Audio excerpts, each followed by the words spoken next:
नमस्कार, आप the India top देख रहे हैं। बिहार में त्रिस्तरीय पंचायत चुनाव को लेकर सरगर्मियां अब तेज हो गई है। आपको बता दें, पंचायत चुनाव को लेकर कई मामले आए और पंचायत चुनाव धीरे धीरे लेट होता गया। इसके पीछे के कई कारण बताए जाते हैं।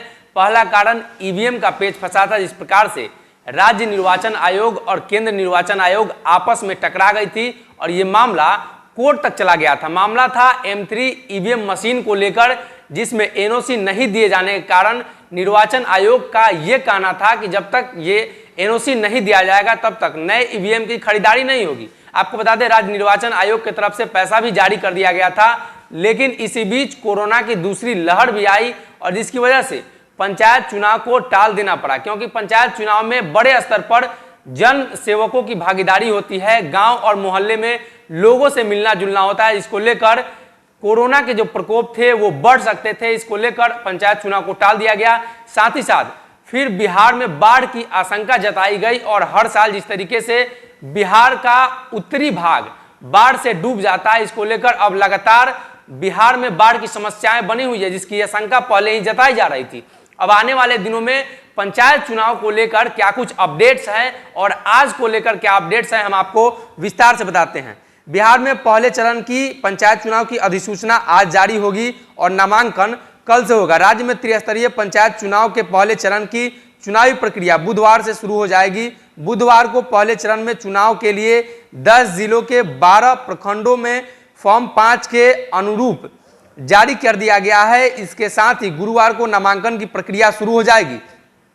निर्वाचन आयोग से मिली जानकारी के अनुसार 24 सितंबर को पहले चरण के मतदान के लिए नामांकन करने वाले प्रत्याशी के लिए 10 जिलों में 2119 बूथ स्थापित किए गए हैं। सभी बूथ 1609 मतदान भवन की स्थित है। इसके पहले चरण के चुनाव के सभी पद तथा मुखिया, सरपंच, वार्ड सदस्य, पंच, वार्ड समिति और जिला पार्षद के सदस्य नामांकन करेंगे। 10 चरणों में हो रहे चुनाव कार्यक्रम के तहत आयोग द्वारा निर्धारित कार्यक्रम के अनुसार पहले चरण के नामांकन की प्रक्रिया 2 सितंबर से प्रारंभ होकर 8 सितंबर तक चलेगी।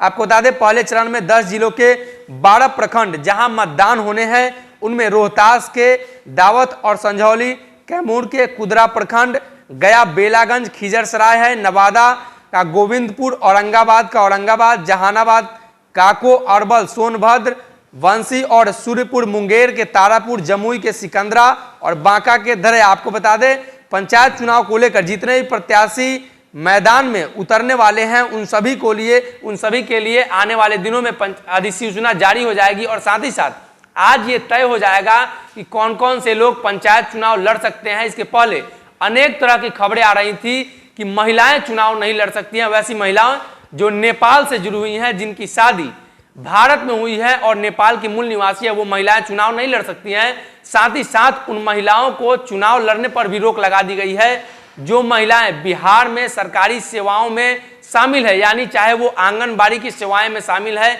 या सरकार के द्वारा टोला सेवक हो या अन्य तरह के मामले जो सरकार की तरफ से लाए जा रहे हैं। उन सभी मामलों को देखते हुए अब पंचायत चुनाव की अधिसूचना आज जारी हो जाएगी और कल से नामांकन की प्रक्रिया शुरू हो जाएगी। अब देखने वाली बात यह होगी कि पंचायत चुनाव को इस बार नए सिरे से कराए जा रहे हैं। पहली बार ईवीएम से पंचायत चुनाव कराए जा रहे हैं, तो निर्वाचन आयोग के सामने क्या क्या समस्याएं उत्पन्न हो सकती हैं, ये देखने वाली बात होगी। जो कुछ भी अपडेट होगा इसमें हम आपको देंगे। आप बने रहिए हमारे साथ। बहुत बहुत धन्यवाद।